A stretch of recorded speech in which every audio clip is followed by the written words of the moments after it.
with all of the developments. Tom? Hi there, Juan and Pat. Well, as we know, the homeless crisis, the housing crisis, they are intertwined and they hit on so many levels. There's an encampment just behind me here in Eagle Rock, and this is the subject of the recall effort. One woman says here in Eagle Rock that this is why she thinks Kevin De Leon must go. Renters rally at the doorstep of LA City Councilman Kevin De Leon. A small group of protesters gathered outside of De Leon's house, demanding he take immediate action to cancel rent payments. What we're really looking for is, first order of the day is for him to just talk to us and listen to us, which he's been refusing to do. Organizers of this gathering say they've tried to meet with De Leon at his council office, but they claim they've largely been ignored. We want rent cancellation. We want the things that we were promised in terms of federal rent relief. We want extensions of the moratorium, even longer than they've been extended. We're still in a pandemic. A spokesperson for De Leon says the councilman meets regularly with constituents and also extends staff to help with issues.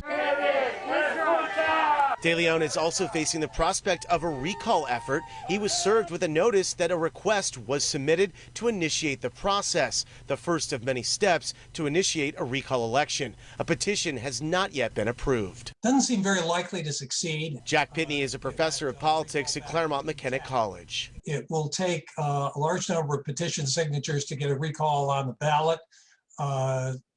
Kevin De Leon is very popular in the district. He has a big political base from his service in the state Senate. The recall process was initiated by Eagle Rock resident Pauline Atkins. On her public Facebook page, she rails against the tiny homes for the unhoused set to be built in Eagle Rock in a lot on Figueroa next to the 134 freeway. The lot has been taken over by a tent encampment. Adkins' page also includes falsehoods about the 2020 election and a post from the Donald Trump fan club.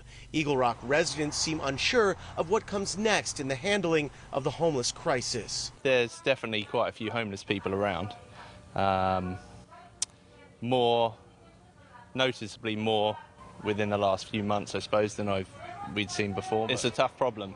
I'm glad that I'm not the one that has to deal with it. If a petition to recall De Leon is approved, he would join LA City Councilman Mike Bonin, LA City Councilwoman Nafia Rahman, and LA County District Attorney George Gascon. Petitions to recall them are currently approved and circulating, but getting enough signatures is a major challenge. It's a little unusual to see so many concentrated recall efforts in a short period of time.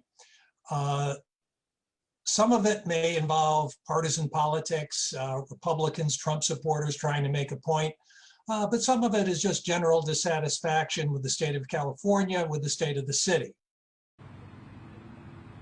And I spoke with De Leon's office tonight, and they said he was not available for an interview. But on the homeless issue, they did say De Leon said he promised his constituents that he would partner with them to tackle the district's difficult challenges and with urgency and compassion and common sense. Bottom line, something has to be done to address the homeless crisis here in Eagle Rock and across the city. Reporting live in Eagle Rock, I'm Tom Waite, KCAL 9 News. And Tom, speaking of signatures, if a petition to recall De Leon were to be approved, how many signatures would be needed to trigger a recall election? Well, so Juan, in these city council recall situations, it's actually a very uphill battle, a little different even than the gubernatorial recall election, which of course we're in the full throes of right now. In this district, which is CD 14, City Council District 14, if they were to qualify to get this petition out for signature gathering, they'd have to gather about 20,000 signatures, a little more than that, which is 15% of the registered voters in this district. And as you heard Professor Pitney say there in the piece, De Leon has a long history here in California. He has a very, very supportive base, and unseating him would be very challenging, according to Pitney. All right. Well, we shall see. All right. Thanks so very much, Tom Waite. And as for the